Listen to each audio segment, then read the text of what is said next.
What's up, you guys? Welcome back to my channel. If you're new here, my name is Blythe. I'm gardening in Zone 8A in Eastern Georgia, and we are doing a March garden prep series to tackle all the projects that we need to get done, to get the garden planted. And today is day 14 out of 15, which is super crazy to me. I can't believe it's already this far into March. So this video is going to be a little bit of a hodgepodge of things. I've got some perennial plants that I bought at the garden center a couple days ago that I need to get planted, and then I also wanted to bring you guys along with me to play doctor to my jumbo pekin.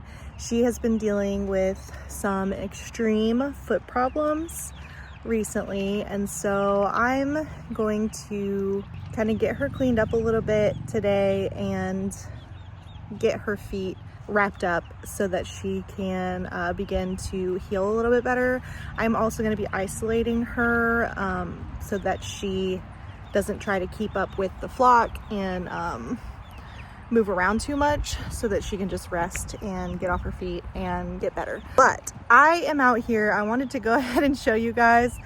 I put my chickens outside.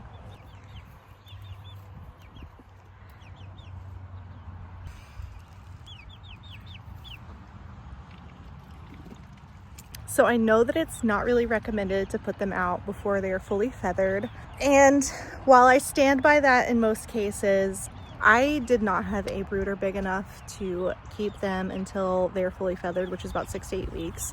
They're almost 4 weeks now. And I went ahead and secured this coop for them to go into, and they're able to play in the run all day. And I've got their water in here. They can't make a mess of it because it's just on the ground. And then I'm going to be able to lock them up at night in this coop that is very secure. I made sure it was extremely secure because I know there's a lot of predators that they can do a lot of things to get in. So basically I'm still going to be keeping the coop heater that I have in there at night, but our forecast is looking incredible. We don't have any lows under 50 degrees for the next 10 days. So I'm feeling pretty good about that. They are mostly feathered out right now, which feels really good. And I think that they were already in our garage, which is not temperature controlled anyway. So I feel pretty confident that they're going to be fine out here.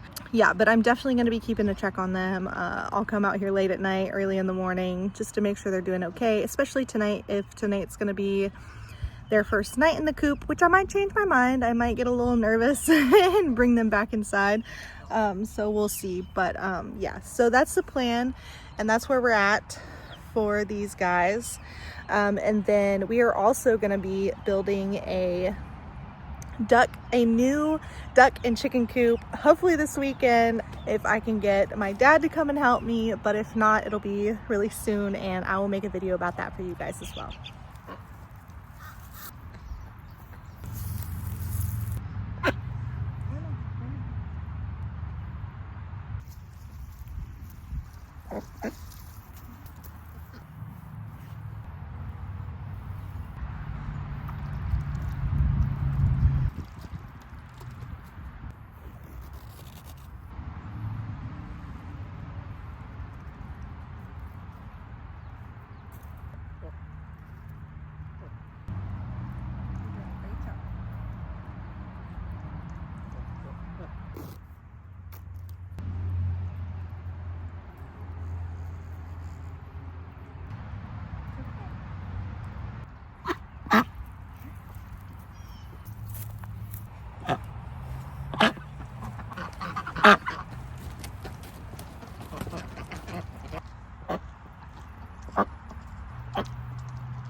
Lavender she's 5 years old, and she is one of the first ducks that I have ever gotten, and I didn't know a whole lot about ducks before getting ducks, so that was kind of on me. I did not give her the supplements that she needed for the best bone growth.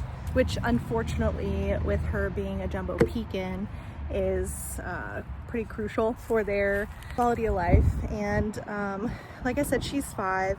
She's had multiple surgeries. She has been to the vet several times, and she just keeps getting these feet problems. We have done this several times. When she has feet problems, this is kind of our routine. This is what we do. We bandage her up really good, isolate her for a week, maybe 2 weeks, and she usually comes back pretty good. But it is something that unfortunately we're probably gonna have to deal with for the rest of her life, which is fine. It's not a big deal. Wrapping her feet daily and, you know, just isolating her a little bit from the other ones just so she won't try to keep up with them, basically, is what I'm doing. You know, just putting her in a nice dry area where she can't, you know, continue to get dirty and continue to get stepped on is going to be really good for her. So yeah. So now I'm going to get an order ready for some seedlings. It is pickup weekend for those, so everybody that ordered for me are going to start picking up.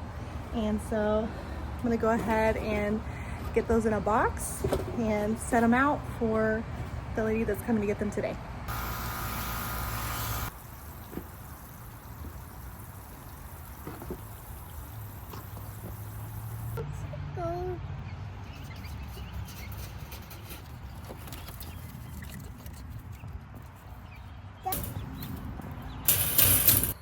Can y'all see how many slugs there are out here? Like, this makes me nervous about putting out my little seedlings. We have terrible slugs here. It's time to get some slug repellents, whatever you want to call it. So I am running out of time to get our March prep series out, and I did not get the stuff planted in the ground, so you guys might see that in the next video. But one thing, I was getting some seedling orders ready, and one thing that I realized that I really do want to do is up pot my Lisianthus. So it is nighttime here and the baby is sleeping, so we are going to attempt to repot my Lisianthus into soil blocks like we did the Echinacea. So I'm getting my soil, my trays, my soil block, some water, and then I already have the Lisianthus seedlings inside, getting ready to go.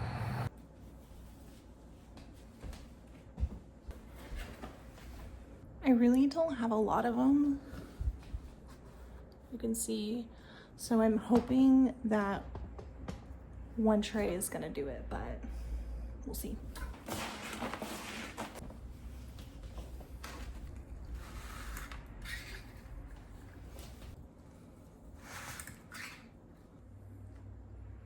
So I've got 30 soil blocks ready to go, and I've got a little bit more than 30 Lisianthus that I need to repot.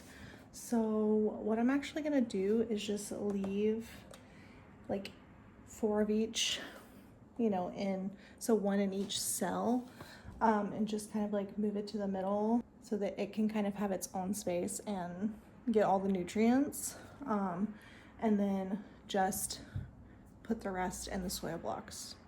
So they're looking really good. They're just still really tiny. I've never grown Lisianthus, so this is my first year, and I've heard a lot of people like to session sow Lisianthus so that they can have blooms all year, which makes a lot of sense, but I am not in the cut flower business yet, maybe one day, but I just kind of wanted to see if I could grow it and kind of get the experience with growing it, or at least a little bit of it. Honestly, if I get one to bloom, like, I'm gonna be so happy. It's really pretty. I'll show you guys real quick. I've got the Voyage to Champagne Lisianthus, I've got Black Pearl Lisianthus, First Love Lisianthus, and Lavender Lisianthus, and all of these are from Johnny Seeds. So I'll put that down in the description box below, but you guys can see they do take forever to get going. So if you want to try them this year, go for it. But I do recommend starting them. I started them like literally January 1st. So next year, or I guess this year, I'm gonna try to start them at the end of November or in December to see if I can get them a little head start.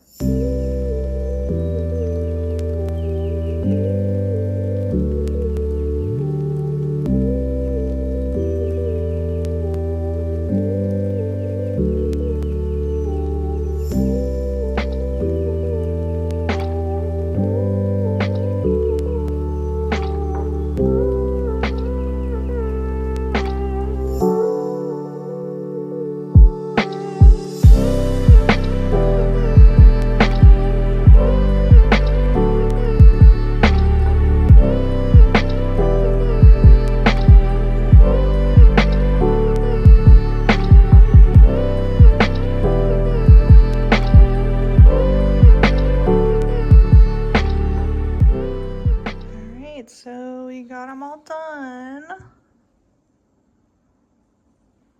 They are so tiny. I hope that they're gonna be okay. They had like one root each. That's gonna be it for today's video. I hope you guys enjoyed it. We'll see you guys in the next one. Bye.